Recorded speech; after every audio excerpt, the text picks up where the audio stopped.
Assalamualaikum warahmatullahi wabarakatuh. Bismillahirrahmanirrahim. Tabarakalladzi nazzalal furqana ala 'abdihi liyakuna lil 'alamina nadhira. Allahumma shalli wa sallim wa barik ala sayyidina Maulana Muhammadin wa ala alihi wa sahbihi asma'in amma ba'du. Wa'mur bi urfin. Wa'mur lan merintau sira bi urfin kelan barang apik. Wastane lan ngeduwi sira namimatan ing adu-adu, wa khibatan lan ngeduwi ngrasani. Mergo ora kebutuhan pokok, eling-eling apa? Ora kebutuhan pokok. Wa khoslatan lan ninggalo ing tingkah namimatan kang terwodo utawa kang tercela. Jadi kamu harus punya perilaku yang baik, jauhi apa ngedu wong, ngrasani dan semua perilaku yang buruk duwi. Kal usbi kok dene ngrasa bener dhewe, wal kibri lan takabbur, wa da'il hasadi lan penyakit hasud. Wakal miroi senengane debat sing ora penting, wal jadali lan debat nggo hadzun nafsi. Dadi mirok jadal ku debat nggo menangi dhewe. Tapi nek debatem krana ngangkat agamane Allah niku wajib. Mergo ora hadzun nafsi, ora hadzun. Misalnya kaya kita, kalau nate diparani tiang ateis itu tadi, Pak Bak, saya akan selalu ateis kalau Anda tidak bisa menjelaskan Tuhan. Karena pikirannya orang-orang ateis, orang komunis apa? Agama itu candu, orang itu bingung ngadepi hidup, terus menghibur diri dengan adanya surga. Cara pikirannya tiang-tiang apa? Ateis. Jadi agama itu candu. Orang nggak siap dengan problem hidup, kemudian menghibur diri dengan nanti ada surga dan neraka. Tapi ketika debat sama saya, tadi aku kan suwi ngaji mantek, tak mau. Ya sudah, kalau kamu nggak percaya adanya Tuhan, anggap saja kamu itu nggak percaya adanya faktor alam raya ini. Berarti alam raya ini dimulai dari ketiadaan. Ketika saya beri penjelasan, lah Tuhan itu menurut Islam ya sesuatu yang ada itu. Akhirnya dia mau Islam lagi. Bahkan dia ngomong, lah mulai dulu menjelaskan Tuhan seperti itu ya kan mau. Nah Tuhan gak jelas ceritanya. Ya, tapi sebenarnya makanya kita itu sering salah jen rapati ngaji Quran. Sebenarnya Allah ketika menjelaskan Tuhan itu urutannya am khuliqu min ghairi syai'in. Kalau alam raya ini tanpa Tuhan, berarti alam raya yang maujudat ini didahului oleh al-ma'dum, apa? Sesuatu yang tidak ada, berarti alam ini disebabkan oleh ketiadaan. Itu kan cara akal ora ketemu. Wong sesuatu yang maujud kok diciptakan oleh ketiadaan. Mulane Quran takoke piye am khuliqu min ghairi syai'in. Nah, syai'iku huwal maujudu. Berarti kalimatnya digawe gampang am khuliqu min ghairi maujudi. Yo ngajimu ora tau ngono iku apa. Ngaji men golek barokah ngono iku dadine. Ora ono mikire blas. Kalau tetap rarido, soalnya golek ngaji tetap golek ilmu, paham gitu? Soal barokah itu otomatis. Ora dari awal komas golek barokah. Tarifes gak paham lah, sementing barokah. Ora paham kok barokah udah diledul, tuh aneh-aneh. Nah golek ngono kiai ini aja aku golek sing kiai barokah, ben podo ora pahami pisan wes. Jadi yo ngaji terus Fatihah mugi-mugi barokah, murid terus maca Fatihah. Ribet kan? Maksudnya itu ya ngaji ben paham. Mayuridillah bi khairan yufaqihu fiddin. Angger paham otomatis barokah. Nah, soal menghadiahi Fatihah itu bentuk penghormatan, orang golek barokah. Lah nek dhewe golek dhewe barokah dhewe berarti ki ra Fatihah mu'alif. Kowe egois golek barokah dhewe. Paham? Jadi mu'alif Fatihah ora tok aku, Jeng. Ya kula menyen golek barokah piye mbak ra kangge jenengan. Bener Fatihahku, kita Fatihah mu'alif bentuk penghormatan. Supaya Fatihah itu ya milik mu'alif. Kalau kita sendiri wis untuk barokah. Faham iku wis barokah, napa? Faham iku wis. Kowe rabi lho, nduk rabi di bojo cerewet, iku wis barokah. Keceluk ora jumlah iku wis keren, napa? Keren. Ya tapi kecuali nek nganti diusir wae ya ribet tenan iku ribet. Diusir kok masalah numpang. Sunai wong numpang jan ya diusir. Lah nek kono sing numpang kowe kan kowe iso ngusir, keren kan? Ya, tapi dia musuh wedok ya ora keren. Musuh ya preman sing tatonan terus ke menang ku keren. Menange mbek wong wedok wis ora keren blas padha wae. Wakal mirok lan kaya dene debat wal jadali fa tamit mongko tetanggono sira. Dadi walhasil jangan debat sing hadzun nafsi. Wa kunanono sira kama kana kaya oleh ana sapa khiyaru khalqi, sapa makhluk-makhluk sing pilihan. Kowe nak niru wong-wong pilihan khalifah khilmen, wong sing selalu aris, selalu apian, tabian tur anut hakim maring kebenaran. Fakulu khairan mongko dis kabehane kaapian fitiba iman ing dalem anut wong salafa kang wis dhisik sapa man. Semua kebaikan barokah anut wong dhisik. Lawa kulo saren uta saben-saben kaelian fitida iman ing dalam gawe-gawene wong khalafa kang duri sapa man. Angger pikiran sing aneh-aneh iku gaweane wong guri-guri. Nak pikiran sing bener-bener gaweane wong dhisik. Wa kullu hadin saben-saben hidayah Nabi qatrojaha teman-teman unggul apa hadin. Semua hidayat sing datang dari Rasulullah sallallahu alaihi wasallam mesti qatrojah kelas A, semuanya bersifat unggul apa semuanya bersifat artinya niku kowe urip kok anut panduane Rasulullah sallallahu alaihi wasallam iku urip sing bersifat unggul, ora nuruti nafsu. Sale kowe di bojo cerewet ya wis wa asiruhun nabil ma'ruf. Lah mbok lawan nuruti nafsu iku harga diri wong lanang ya berarti kira anut Kanjeng Nabi. Anut Kanjeng Nabi wis ngadepi ya sing santai wae sing bener. Fama mongko te apa wae ubi kang den halal napa ma ifal nglakono sira. Wadak lan ninggalo sira mak ing perkara mek nyubah kang ora den menangno apa ma. Patabi mongko anut sira as-shalihah ing wong saleh miman sanging wong salafa kang wis lipat sapa man. Anut wong saleh sing dhisik-dhisik wajanib lan ngedohina sira al bid'ah ing bid'ah miman sanging wong khalafa kang guri-guri sapa man. Wong saleh dhisik nek ben dakwah ya dakwah wae sing ikhlas ngandani wong, bahkan do seneng ngandani wong secara siron, secara rahasia. Saya ngandani wong ae kudu dipasang panggung sik, kudu MC sik, kudu ketok wong akeh. Iku tak kandhani tetep ya ana gunane, tapi iku jenenge ra dakwah iku so. Nek ngandani yo ngandani ae. Dhisik wong saleh ngandani wong ya diparani, guyon, santai dikandani ngaji. Ora aku tak kandhani tegekno panggung sik. MC ini muni aku Sohibul Fadilah, lho lagi tak kandhani. Atek kowe muni aku Sohibul Musibah ora tak kandhani. Ya ora ono, dhisik ku ya ora ono. Pokoke butuh ngandani ya ngandani, butuh ngaji ya ngaji. Nah, awas ke sampeyan. Nah, soal kowe sampeyan pidato mularis ning panggung ngono niku so, kowe aja terus mbok takorup ning Allah, ya ora ono. Ora kanggo, gak ngangkat iki cara ning ngarepe pangeran. Paling ngangkat ekonomimu, tapi gak ngangkat nek cara pangeran gak ngangkat. Sing ngangkat ya dakwah secara ikhlas. Fata bi sholihah mimman salaf. Iki kate cerita Sunan Giri wis ngekei tongkat wong wuta, ngekei klambi wong wuda, ngekei mangan wong lesu, tapi dakwah ora perlu panggung. Tapi ki aja anti panggung, piye-piye iku mari siari Islam. Wong dangdutan wae ana panggung, pengajian ra oleh ana panggung. Ya bandingane iku tok, wis ora usah sak dhuwur-dhuwur. Aja mbok bandingno dakwah zaman Wali Songo ya keduren apa? Dadi iku halal mergo bandingane haram, wis iku tok. Aja dhuwur-dhuwur. Sing dhuwur tenan nggih dakwah secara ikhlas, syukur-syukur sirron karena dengan cara sirron itu yang dikandani tidak tersinggung.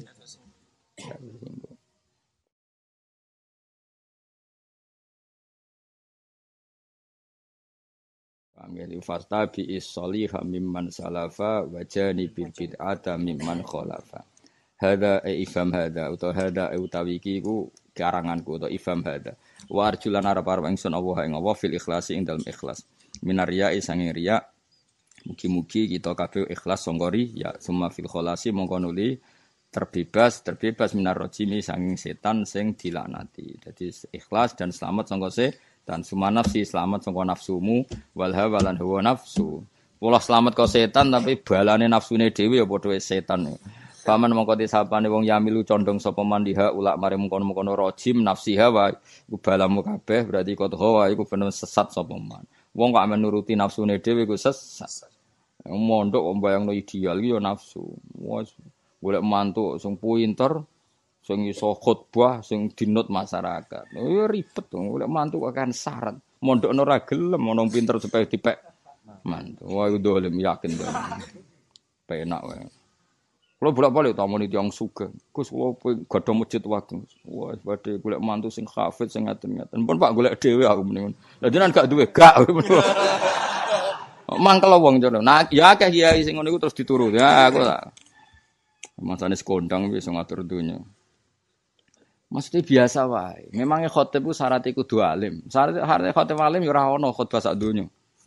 Kowe khotbah ku anggere iso ngamuk, iso ngandani wong wis cukup. Ora ono syarat khotib kudu ngalim. Ya misale syarat khotib iso ikhya iso apa ya ribet kan. Ora pokoke duwe sarana ya duwe sarana. Misale ra cocok mbek tangga iso diomongno zaman akhir. Wes ngene. Cuman marem apa? Oh coba ngalim sekali ngalim malah rapati wani khutbah. Syarat khutbah dawuh Nabi piye? Salat dawa nak khutbah cepet iku alamat ngalim. Saiki kan ora, khutbah kudu suwi. Salate sing cepet. Padahal macane tiba wa yuti itu salat wa yaksurul khutbal jumu'iyah. Nabi nak salat suwi nak khutbah cepet. Ya malah ribet tuh. Khotib kok ngalim tambah ribet. Malah aneh jajal ngono wong alim alama di khotbah kok terus gak mutu khotbah. Mergo dekne nganggep aturan khotbah kudu cepet. Salate suwi. Wah ya aneh kan. Padahal bisa roh khotib, ora bisa roh imam. Akhirnya khutbahnya sing suwi kan masuk di bisa roh kok terus khutbahnya sedih lu. Jadi khutbah ya dengan 7 menit. Alhamdulillah, salatu wassalamu ala Rasulillah. Usikum manafsi bi taqwallah terus maca Quran wis. Pemene wayahe ngene sing cepet ae gitu. Barang wong do seneng kok khutbah cepet jebule salate maca surat Baqarah kapok.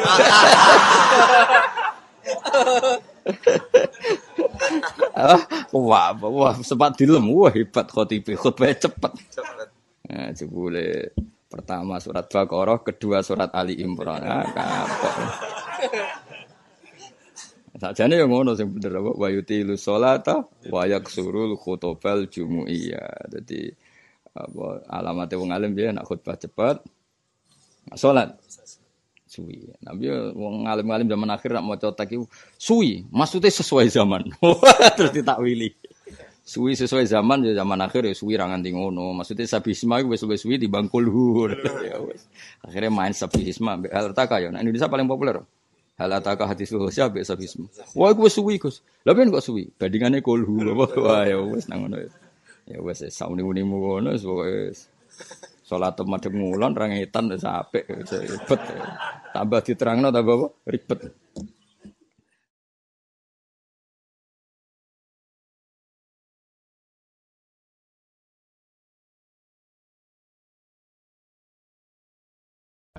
Saya pernah dicium sama orang miskin yang akut miskin betul.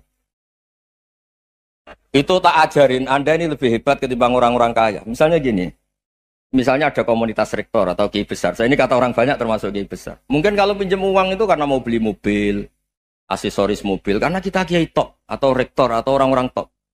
Kalau sesama orang miskin itu pinjem-pinjemannya itu urusan beras, itu urusan nyawa. Keren mana? Nyelamatkan nyawa sama aksesoris mobil. Nyawa. Jadi pahala kamu pasti lebih besar itu. Itu senengnya jadi orang miskin terus keterusan sampai sekarang.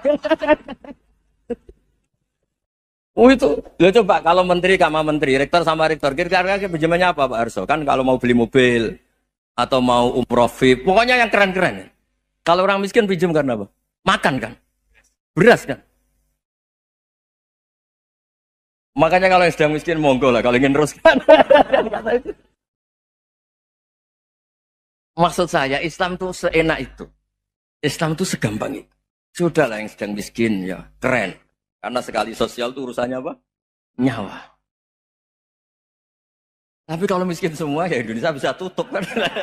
Ya sudah yang kaya-kaya itu saya mengatakan Indonesia karena bayar pajak yang menjadikan Indonesia berjalan. Tapi ya dipakai yang benar. Nah, begitu seterusnya. Ada kiai miskin cerita ke kita. Terus enak jenengan alim, terus punya santri banyak, bisa ngajar di mana-mana. Saya bilang, hebat kamu. Dia hidup di daerah tertinggal. Itu yang diajarkan kan hanya tauhid. Kan nggak mungkin desa tertinggal baca fikih perbandingan madhab. Kan nggak mungkin. Kalau yang kayak Pak Fajar, Pak Sadali kan nggak mungkin. Fikih perbandingan apa? Madhab. Menyorot madhab dunia. Gaya engke-engke itu kan nggak mungkin. Tapi pertanyaannya, yang menyelamatkan masuk surga itu tauhid apa perbandingan madhab? Tauhid. Ini hanya mengajarkan fardu kifayah sunat-sunat. Ini Anda mengajarkan fardu ain. Surganya dulu kamu. Oh terus senangnya jadi kayak gitu. Karena yang diajarkan apa? Tauhid. Sementara kita yang gaya-gaya ini. Ajarkan perbandingan apa? Ada studi banding ke Al-Azhar kemana-mana. Ini enggak tauhid. Dari orang nyembah pohon jadi nyembah Allah Ta'ala. Keren enggak? Keren. Jadi terus kayak gitu sama saya senangnya bukan karena tak bela. Tapi ada yang agak kurang ajar tanya saya. Kalau itu hebat, kenapa Gus gak mau jadi kayak gitu? Waduh. Wah ya repot kalau pertanyaan. Terus tak jawab, kalau saya jadi kayak gitu, kamu ngangsu ilmu dari mana coba? Ya dari jenengan. Ya kalau sama gobloknya ada bisa. Ya sudah, Gus aja yang jadi kayak besar.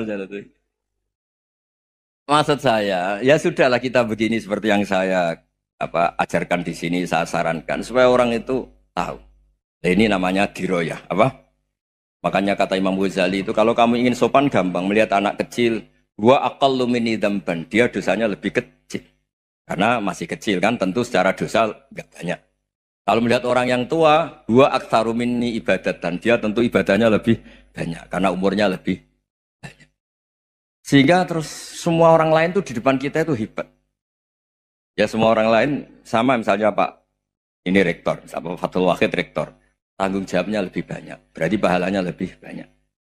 Tapi sama, ketika melihat Nyon Sewu, melihat pegawainya yang secara lahir di bawahnya, ini tanggung jawabnya nggak banyak, pasti salahnya juga enggak. Itu yang diajarkan Rasulullah SAW, sehingga enak. Tapi kalau kita melihat orang lain selalu salahnya, itu pecundang. Allah saja tidak seperti itu kan, amal baik ya ada khairan, amal buruk ya ada saron, semuanya dilihat oleh Allah Subhanahu wa Ta'ala. Saya tuh punya teman Gus, agak beling, agak seenaknya. Dulu miskin. Wah itu seenaknya betul. Kayak kenal Tuhan sudah. Tak tanya, kenapa kamu seenaknya? 1 bulan tuh labanya bisa 200 juta sampai 500, sampai 1 miliar. Saya itu Gus, setelah duha itu perkembangannya bagus. Sholat duha itu. Saya pernah miskin, kan kata, apa, ingka rezeki fisama, apa, wa ingkana qalilan, ya kalau fisama fa'anzilhu, terus wa ingkana qalilan fakasirhu, kalau sedikit perbanyak. Ini trennya sudah benar semua. Nah, wa ingkana apa ya, haroman fatohiru, kalau haram yang kau sucikan. Makanya saya seenaknya kalau qalilan sudah fakasiru, paling trennya yang enggak benar juga fatohiru kata Mas. Dia yakin kalau yang enggak benar-benar sudah disucikan Allah, karena yang lain-lain sudah dari miskin sudah kaya, qalilan sudah fakasiru, paling yang haroman juga sudah fatohiru gitu. Tak tanya, kamu kok tahu? Polanya sudah ada Gus, karena sang kamu sembrono sama Tuhan kok begitu kan? Tapi apapun itu seneng saya. Seneng saya sering salah teh, makanya saya mohon yang sekarang miskin, sedang miskin itu ya ndak usah nyesal banget-banget. Kalau ingin kaya monggo lah, namanya orang juga ingin. Tapi Anda harus bangga. Sosial antar kalian adalah urusan nyawa dan itu pahalanya luar biasa. Supaya kita, nah yang kaya-kaya juga boleh GR lah, karena pembayar pajak. Dan itu bisa menyelamatkan apa? Indonesia Raya. Begitu seterusnya.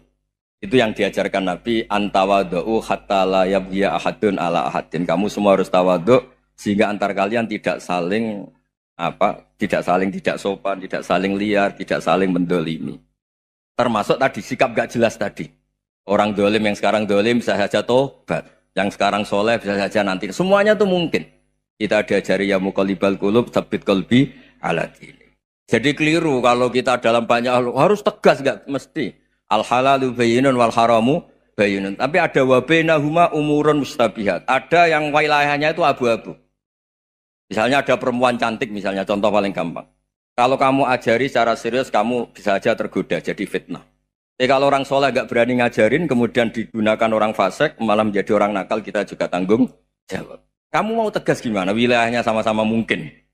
Wilayahnya sama-sama mungkin. Yang dekat pejabat mungkin terkontaminasi KKN. Tapi kalau pejabat gak dekati orang soleh, punya perilaku yang gak soleh, yang repot juga Indonesia kan?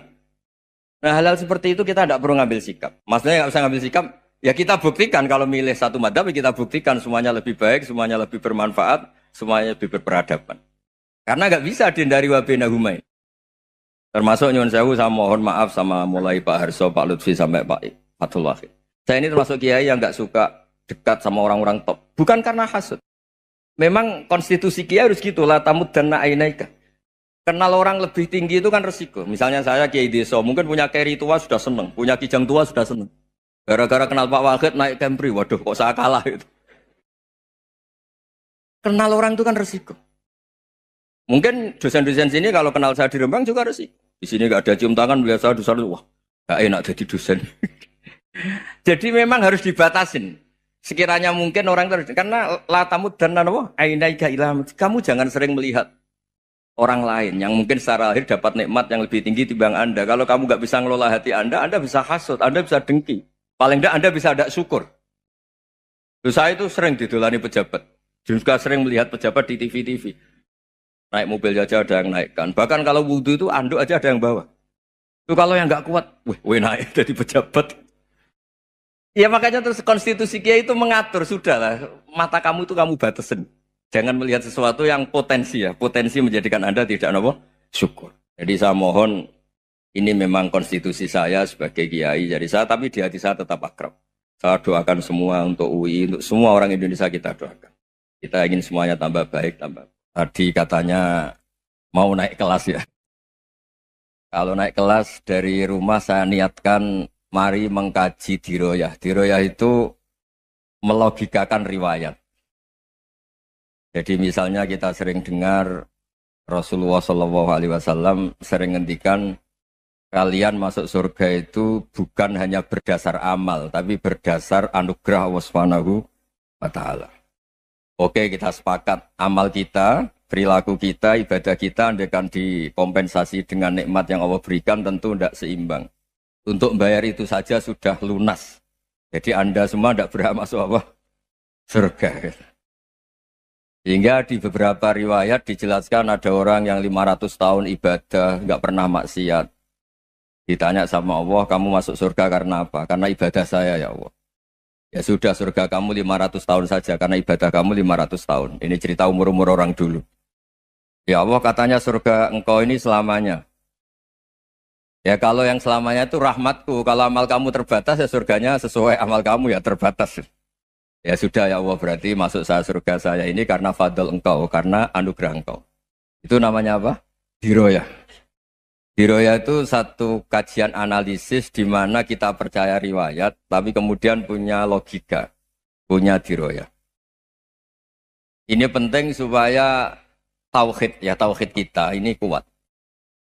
Jadi dulu ada orang yang sangat cerdas, namanya Jubair bin Mut'im. Dia saking cerdasnya, juga kaya, juga tokoh, dikirim sebagai delegasi pembebasan Asra Badrin, tawanan Badar. Kemudian pas datang ke Masjid Nabawi, Nabi delalah pas baca Wattur wa kitabim mastur.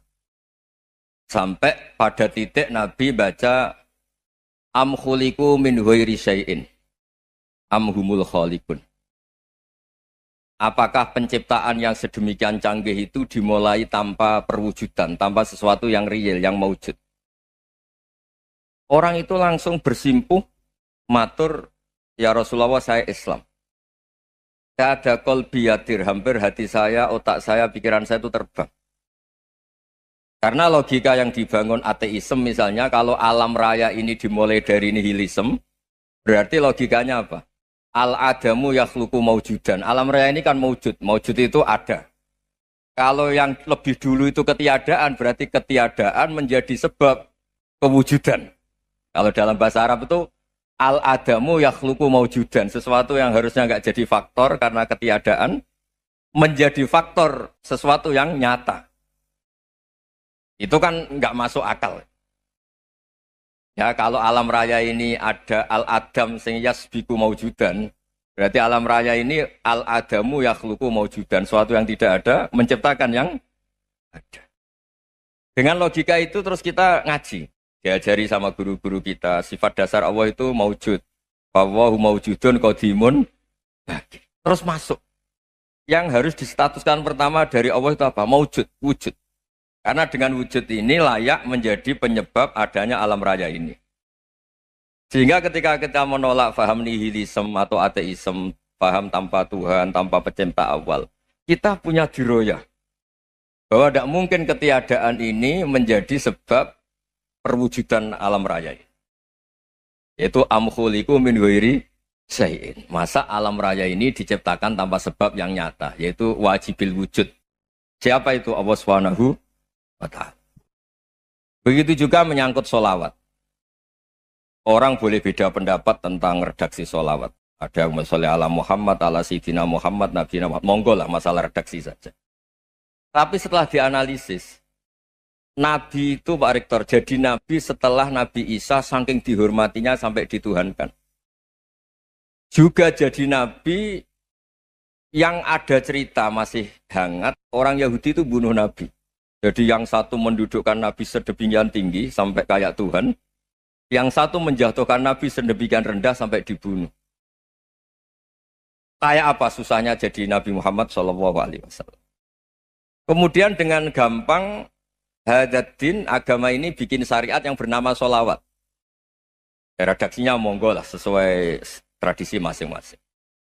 Allahumma sholli ala Muhammad, Allahumma sholli ala Sayyidina Muhammad, ala Nabiyina Muhammad monggo lah. Tapi yang jelas redaksi ini kalau didiroyah dikaji, Allahumma itu Tuhan, Tuhan itu pemberi. Wa Muhammadun wa injalla qadruh abdun min ibadi. Muhammad apapun tinggi derajatnya tetap berstatus hamba. Sehingga agama ini terjaga oleh syihotus sholawat. Agama ini terjaga oleh redaksi sholawat. Yaitu Allah tetap pemberi sebagai Tuhan yang enggak tersaingi. La syarikalah. Rasulullah Muhammad wa injalla qadruh. Apapun prestasinya bisa mi'rad, bisa apa saja. Tetap seorang hamba yang butuh muhtajun ila rahmatih. Jika redaksi Allahumma sholli ala Muhammad ini mengukuhkan yang Tuhan tetap Tuhan, hamba pilihan tetap hamba pilihan. Tentu dengan redaksi ini kemudian kita mendudukkan Nabi benar-benar posisi terhormat. Yaitu orang yang paling berhak dapat askat tahiyat, mendapat penghormatan Allah paling tinggi, yaitu Rasulullah Muhammad SAW. Dan itu diulang-ulang oleh Allah. Subhanalladzi asra bi abdi. Status hamba ini diulang-ulang. Lagi-lagi ini bernama diroyah. Bernama apa? Contoh ketiga misalnya fihi ayatum bayinatum maqamu Ibrahim. Dulu orang Yahudi itu ada diskusi masif. Syaratnya Nabi itu mbah-mbahnya harus Nabi. Harus keturunan Nabi. Kemudian semua Nabi rata-rata di Palestina, di Syam. Lalu Muhammadnya asal-usulnya dari mana? Tahu-tahu orang Arab kok Nabi. Padahal orang Arab itu dulu jahiliyah. Alhasil terus diceritakan bukti Muhammad ini turunan Ibrahim adalah ada jejak kaki Nabi Ibrahim di dekat apa? Ka'bah. Fihi ayatum bayinatum maqamu Ibrahim. Kalau Nabi Ibrahim pernah di Mekah artinya beliau pernah meninggalkan turunan yang di Mekah. Yaitu bernama Nabi Muhammadun sallallahu alaihi wasallam. Itu disebut fihi ayatum bayinatum maqamu Ibrahim. Nah, itu namanya diroyah. Diroyah itu satu perilaku keseharian kita beragama, kemudian tahu logikanya. Yang keempat misalnya, mangkana yu'minu billahi wal yaumil akhir fal yukrim apa? Jaro. Orang yang iman karena Allah dan Rasul, maka memuliakan tetangganya. Andaikan pakai hukum sosial, tentu kalau tetangga kita baik, kita baik. Kalau kurang baik, kok kurang penggawean kan gitu. Tapi dulu itu pernah ada seorang ulama itu dibully ya, dikerjain sama anak muda tetangganya. Pak Kiai datang ke rumah saya. Orang ini datang.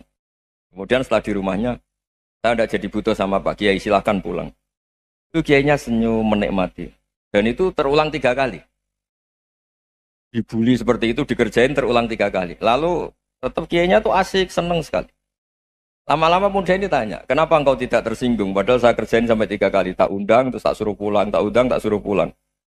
Kata Kiai tadi, yang memerintahkan baik sama tetangga itu Allah. Jadi saya nikmati ketika bisa baik sama Anda. Tidak ada urusannya dengan perilaku Anda yang menolak saya. Nah itu terus kita tahu, memang motifnya kita baik sama tetangga karena iman sama Allah dan Rasul, bukan hukum kompensasi sosial. Jadi kalau mau diteruskan Pak Rektor, saya ngajar di sini ya karena perintah Allah itu orang alim harus ngajar, bukan karena perintah Rektor. Kalau diteruskan. Ya saya mohon juga gitu para dosen, para karyawan di sini kalau nggak khianat dengan UI itu karena takut sama Allah, jangan takut sama rektor. Kalau Anda baik juga karena Allah, jangan baik karena apa? Rektor. Bagaimanapun ya semua kita ini makhluk. Makhluk itu la yadurru wa la yanfa. Begitu juga melihat Indonesia. Melihat saya ini kan ikut di UI itu lama sekali, ikut sama Profesor Zeni dari Profesor Zeni nulis tafsir. Mungkin Pak Hersoyo tahu banyak, dulu Pak Lutfi ya tahu banyak. Tapi saya memang nggak pernah terbuka karena ya memang nggak ingin sebenarnya. Kondisi ini kondisi darurat. Sehingga saya tahu cara berpikir Profesor Zaini, ya tahu komitmen beliau pada UI. Dan pendiri UI memang ya banyak yang dari tokoh NU, Muhammadiyah, dari tokoh-tokoh ormas yang lain memang didirikan banyak orang. Hingga UI memang nggak milik ormas apa tertentu. Dari satu sisi memang baik, nggak dikuasai ormas tertentu. Tapi nanti kalau keterusan ya nggak berbentuk. Ya sudahlah dikelola saja. Sambil-sambil jelas, sambil-sambil kadang nggak jelas. Yang penting ikhlas tadi. Karena kalau terlalu asobia itu jadi repot. Kita ini yang nekuni fikih itu tahu kalau udah kunut itu madhabnya Hanafi. Kunut itu madhabnya Syafi'i. Tahu-tahu seakan-akan Imam Syafi'i itu NU, Imam Abu Hanifah itu Muhammadiyah. Padahal ini orang-orang yang sebelum NU dan apa? Ahmadiyah. Jadi kalau kita yang nekuni ilmu itu biasa saja dengan perbedaan. Tapi kalau orang-orang yang nggak siap dengan perbedaan itu sampai Allah disifati Ta'ala itu tidak terima. Padahal Ta'ala itu maknanya Maha Luhur, yang Maha Agung. Jadi ada seorang kiai kebetulan pidato pertama Pak Rektor. Assalamualaikum warahmatullahi ta'ala wabarakatuh. Ilmu balik kedua ini nggak terima karena itu dianggap bid'ah ada Ta'ala. Hanya dia bilang Assalamualaikum warahmatullahi tanpa ta'ala wabarakatuh. Itu saking asobiahnya itu Allah ditambahi ta'ala itu tidak terima. Padahal ta'ala itu maknanya Maha Agung. Nah itu kan jadi repot kalau asobiah gitu. Kalau kita ngadepi perbedaan itu biasa saja. Karena kita mungkin bacanya banyak, lihat hal-hal seperti itu ya. Berkohnya nggak jelas itu menjadi orang tuh bijak. Ini sekarang nakal, jangan-jangan nanti jadi orang baik. Yang sekarang baik, jangan-jangan suatu saat jadi tidak baik. Semua orang introspeksi. Nggak ada jaminan kalau kita sekarang baik akan baik terus. Nggak ada jaminan kalau kita sekarang buruk akan buruk terus. Sehingga terus banyak kiai-kiai bijak tuh memang lahirnya nggak tegas. Tapi nggak tegas itu yang menjadikan bijak. Karena sama-sama mungkin. Itu yang disebut laisa laka minal amri syai'un aw yatuba alihi mau yu'adzibum. Itu tidak wilayah kamu. Ketika Allah mengomentari orang munafik juga wa yu'adzibal munafiqina insya'a aw yatub. Bisa saja ada yang disiksa, bisa saja ada yang dikasih tobat. Karena pola yang kita analisis itu semuanya menurut kita. Bukan menurut kemaslahatan orang apa? Banyak. Saya punya sekian contoh cerita. Orang yang sowan kiai baik-baik, mungkin bawa gula atau salam tempel, tidak tahu lah. Itu tidak mesti jadi wali. Tapi Kali Joko yang kenal Sunan Bonang, itu kenalnya itu karena ingin begal. malah jadi wali. Nih. Tapi tidak usah dicoba. Umar itu nyari Nabi itu mau dibunuh. Tapi malah tobat jadi orang baik. Jadi ini penting ngaji ya, supaya tidak tegas itu, tidak jelas itu kadang baik. Nah termasuk saya juga termasuk dia yang milih tidak jelas. Saya sering gojlok gini, Fajar Hadili ini murid-murid saya sering saya gojlok. Kalau semua sistem pendidikan kayak kampus, kayak UII, kayak UIN semuanya, itu sistem yang bagus karena tertib jam kuliahnya jelas, mata kuliahnya jelas. Kalau di pesantren itu Pak Harso itu nggak tertib, tapi justru itu enak ketemu di jalan orang berani tanya. Nah ini kalau mbak-mbak misalnya menstruasi, mau belajar haid nunggu semester berapa baru tahu. Itu bisa sekian tahun nggak sholat karena nunggu pelajarannya baru diterangkan. Mau haji juga gitu, nunggu mata pelajaran haji. Kalau nggak jamnya, nggak mau dosennya ngajarin. Ya, kalau kiai kan nggak ketemu di jalan, tanya dijawab. Jam berapa juga dijawab. Artinya Indonesia itu berkah, ada sistem kampus yang tertib. Ya semoga termasuk tertib gajinya.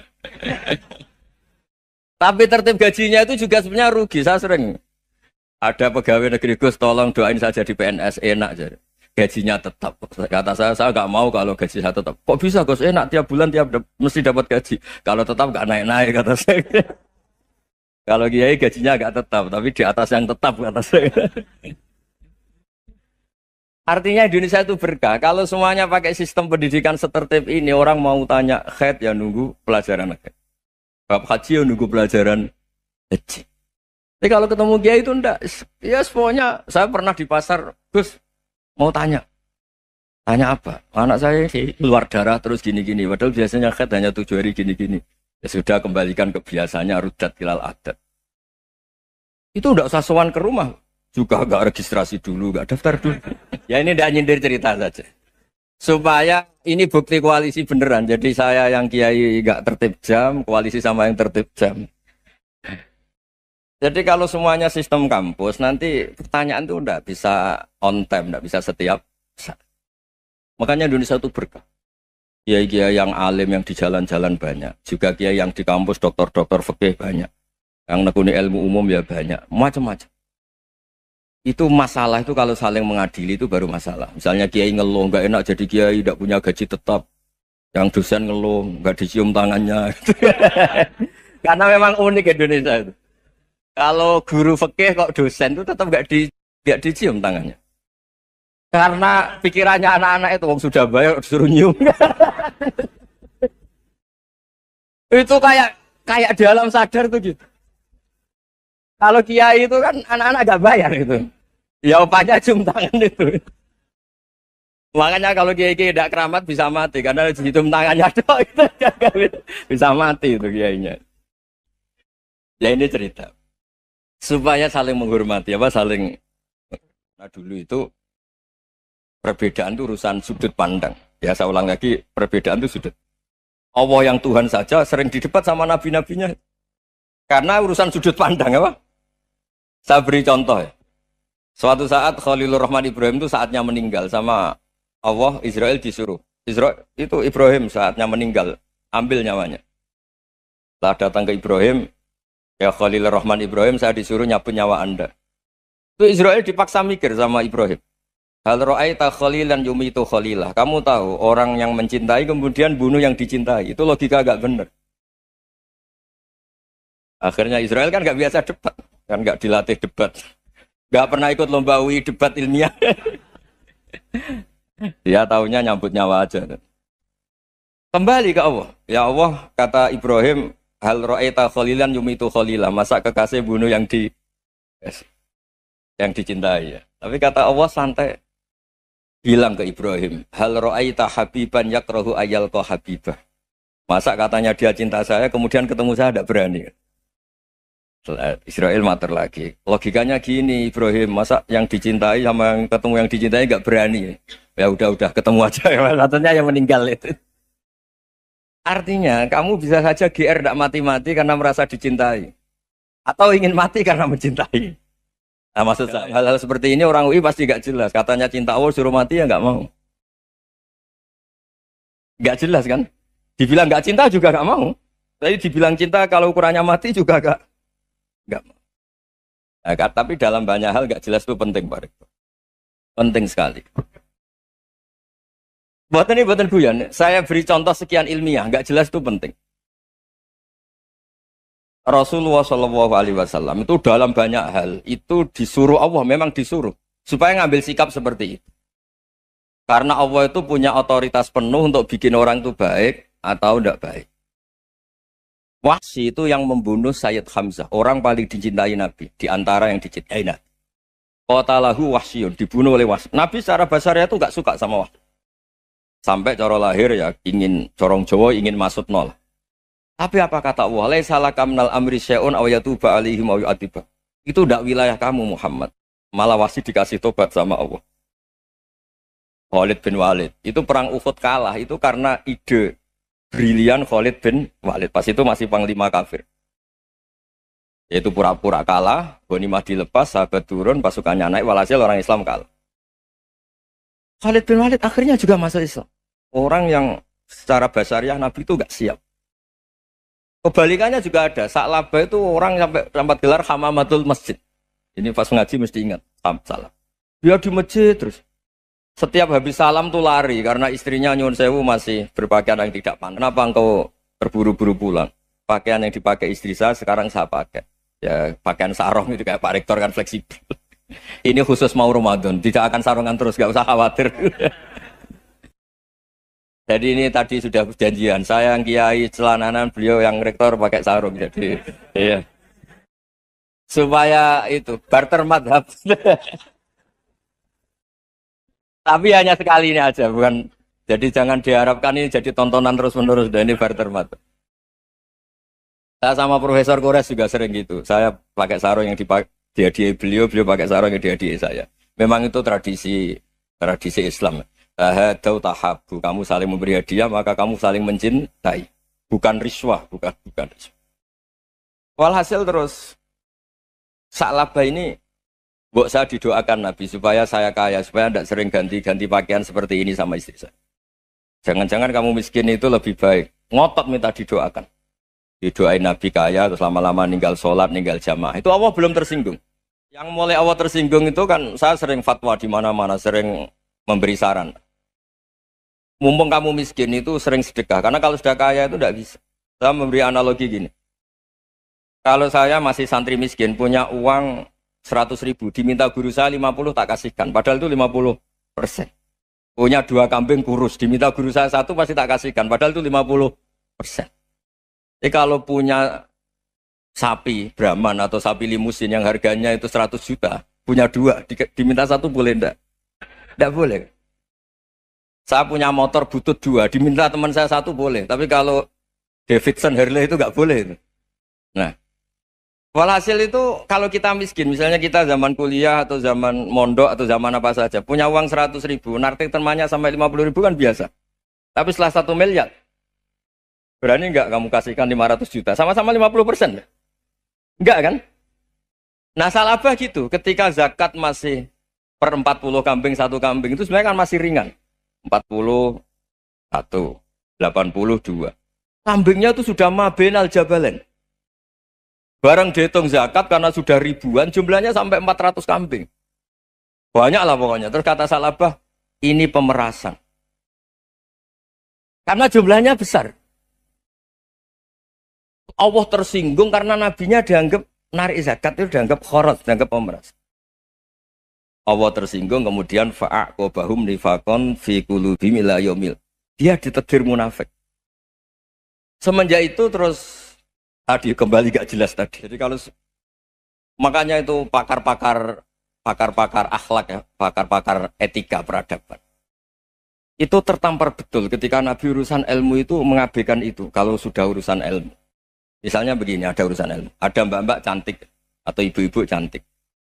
Itu dalam Islam itu diajarkan jangan sopan-sopan banget. Kata Nabi, karena kekuatan ilmu itu di atas kekuatan akhlak, di atas kekuatan adab.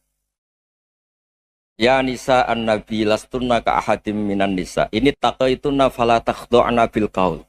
Fa yatma alladhi fi qalbihi maradun. Misalnya ada mbak-mbak cantik, menarik, kemudian sopan misalnya sama Pak Fajarin sama dosen-dosen.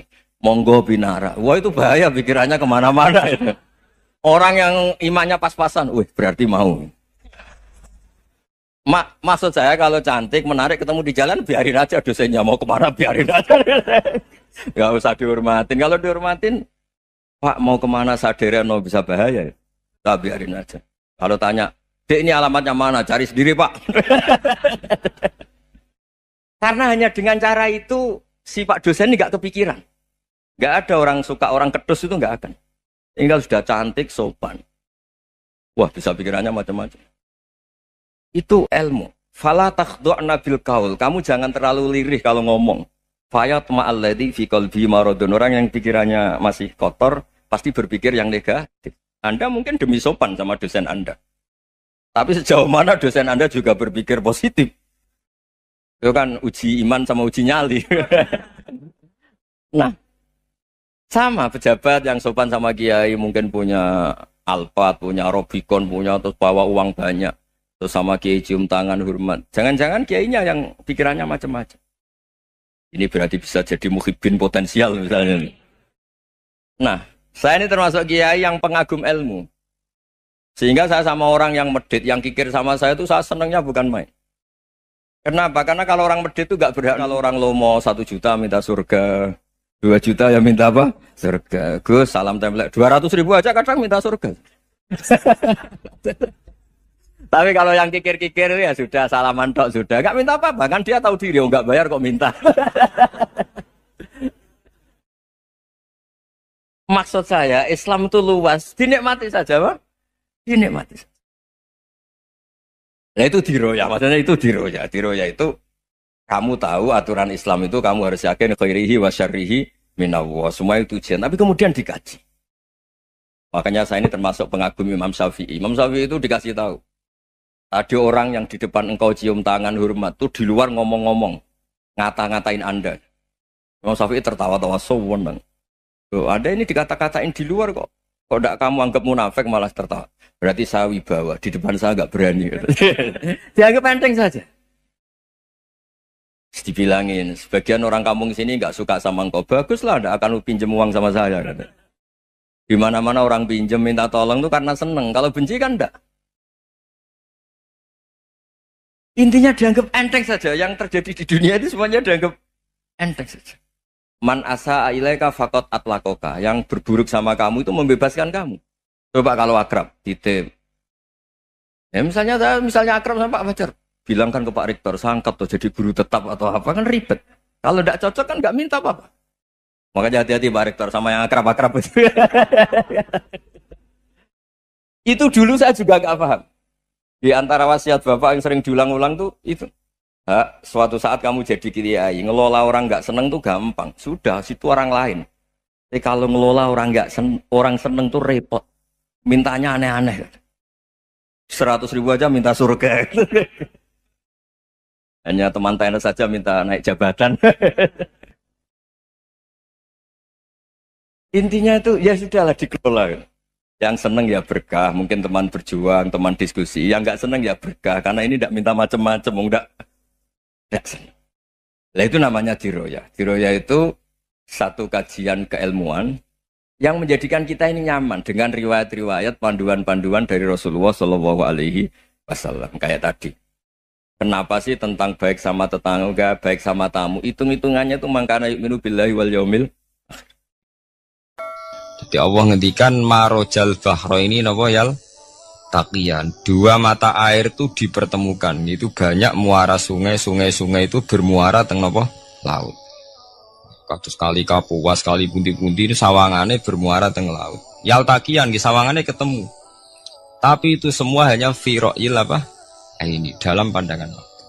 Kulo nate banyak ngaji tenggene kitab-kitab karangan Imam Rozi. Imam Rozi itu ulama tafsir besar ingkang menjelaskan posisi Quran sebagai wahyu yang berkarakter bahasa. Jadi Quran ini wahyu, dia mesti bener. Tapi piye wae Quran itu bahasa. Niki rungaken ya. Jadi Quran piye wae napa? Bahasa. Jadi mungkin sampean gak kaget. Mungkin sampean gak kaget wong imane sampean ikan mokong, ora wati paham lah iman apa? Mokong. Tapi kok anak putune sampean kok iso janggal mbek Quran. Nak generasine kula jenengan ra iso jawab, kok anak putune jenengan wis ra iman mbek Quran. Iman raturan, jadi gak diilmiah. Contohnya ngeten ya. Ketika banyak ilmuwan itu bisa dari orang Islam piyambak, dari orang Barat, baik itu sekuler, orientalis, Kristen, Katolik, macam-macam. Ketika banyak ilmuwan itu penemuannya lebih diakui secara ilmiah ketimbang tulisan-tulisan agama, itu kan menimbulkan keguncangan. Ndadekno iman iku oleh.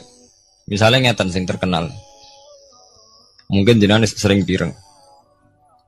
Nabi nate dawuh bulan itu ning langit ketiga. Nah, srengenge ning langit keberapa? Kok terus terakhir langit terakhir itu sing dinggoni Jibril. Oke. Terus ketika wonten berita bahwa para NASA Amerika itu bisa naik bulan.